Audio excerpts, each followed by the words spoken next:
High, আমি রক্তিম। আমি গত ডিসেম্বর মাসে আরেকটা বার্ষিকী কিনেছিলাম, সেটা পড়ছিলাম। মাঝখানে পড়ায় ব্রেক হয়েছিল, বইমেলা এসেছিল, তো ফাইনালি আমি সেটা পড়া শেষ করেছি।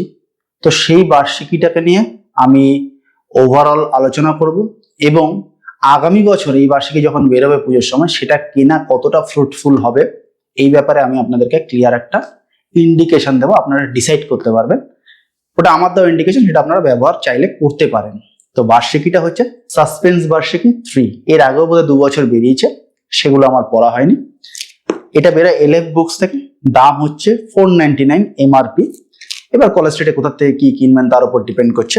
বেশ মোটা বই এটা, এবং এর টোটাল নাম্বার অফ পেজেস হচ্ছে 512। তো এর মধ্যে অনেক সেকশন রয়েছে। প্রতিটা সেকশনে কতগুলো গল্প ভালো, কতগুলো গল্প খারাপ, এই পুরো ব্যাপারটা নিয়ে আমি আপনাদের সঙ্গে কথা বলবো।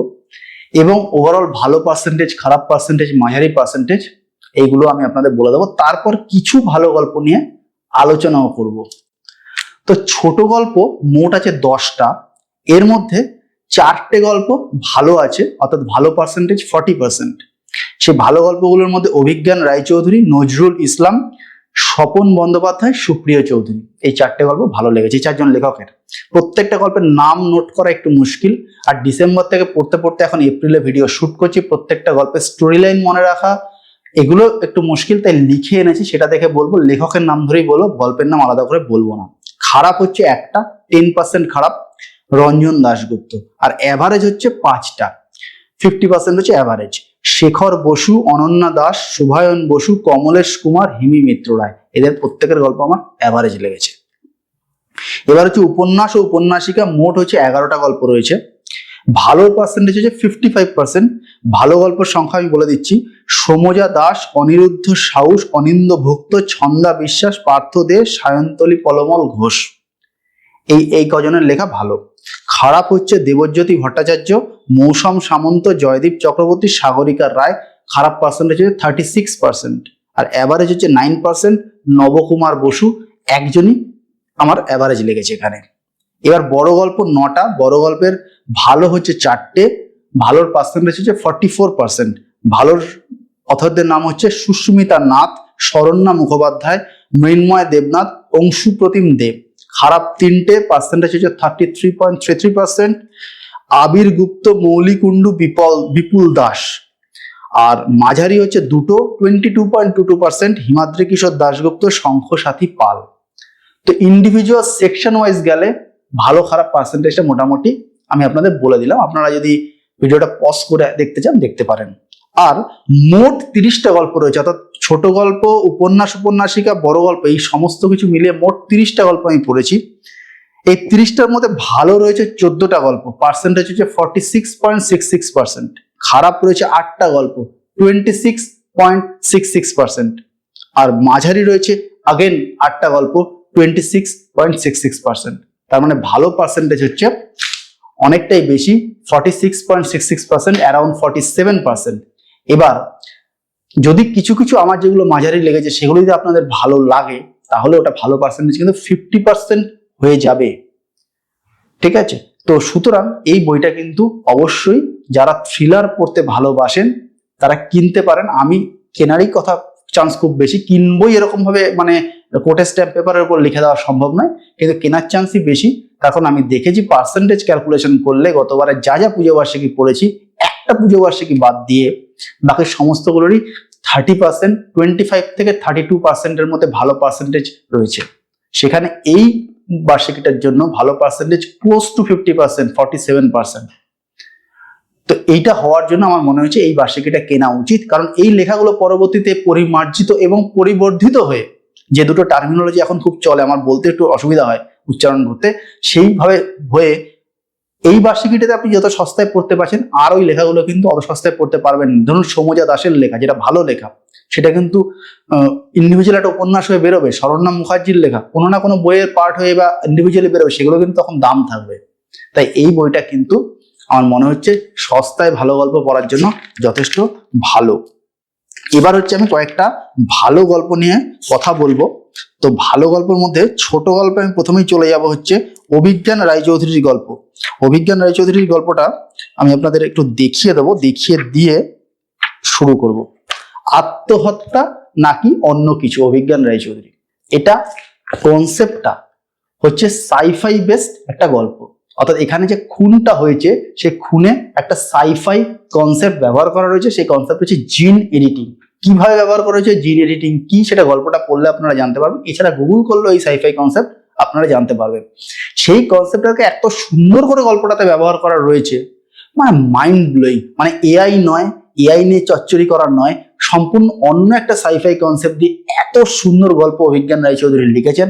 আউটস্ট্যান্ডিং, খুব ভালো গল্প হয়েছে।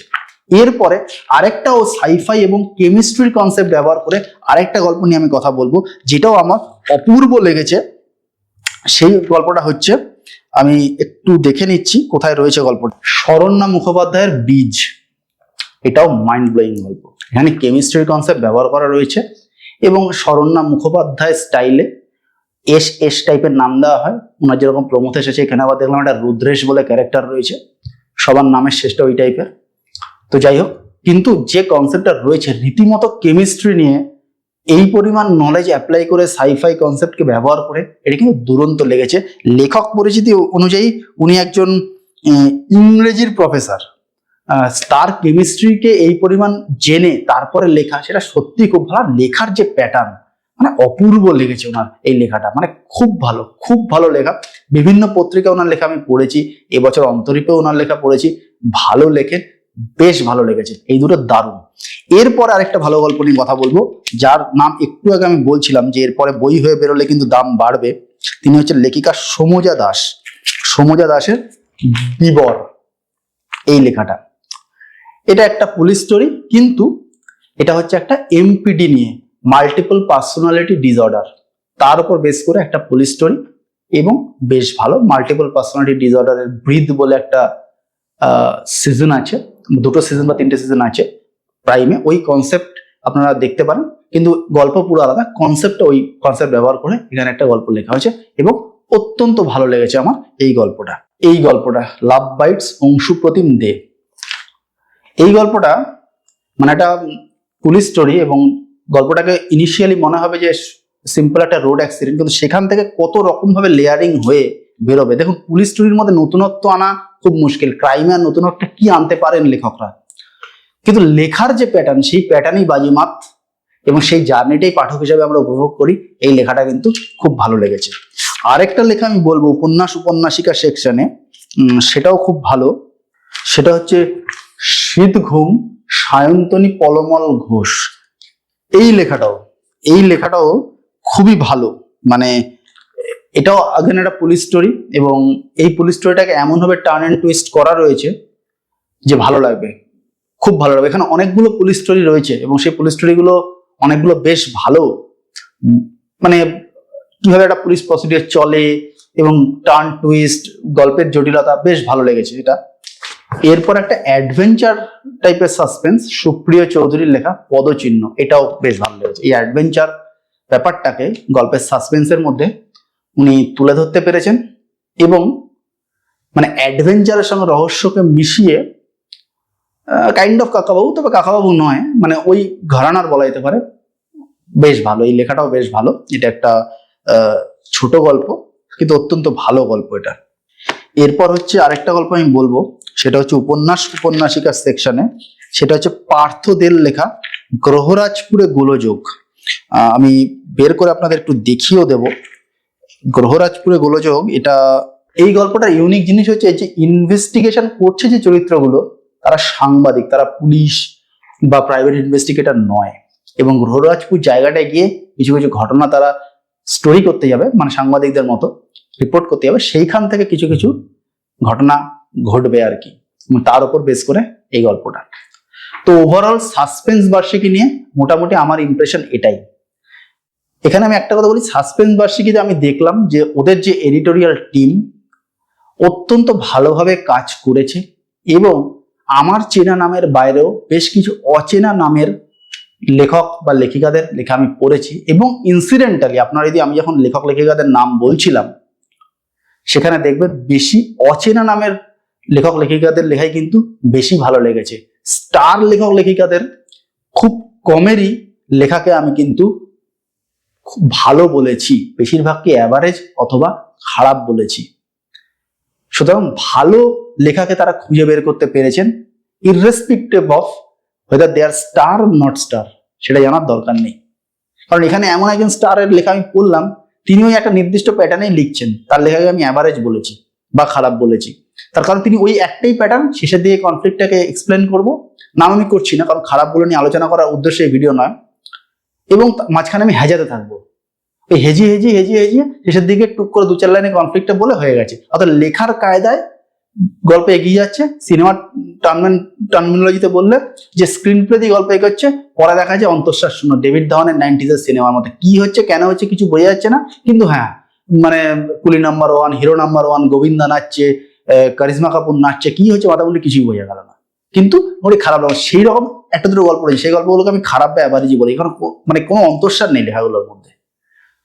তো মোটামুটি কিন্তু হ্যাঁ অবশ্যই এটা কেনার মতো বই, ক্লোজ টু 50% এর ভালো পার্সেন্টেজ। তো আমার এই ভিডিও ভালো লাগলে অবশ্যই একটা থামস আপ দেবেন, চ্যানেল ভালো লাগলে সাবস্ক্রাইব করবেন। দেখা হবে পরের ভিডিও, ততদিন ভালো থাকবেন, টাটা।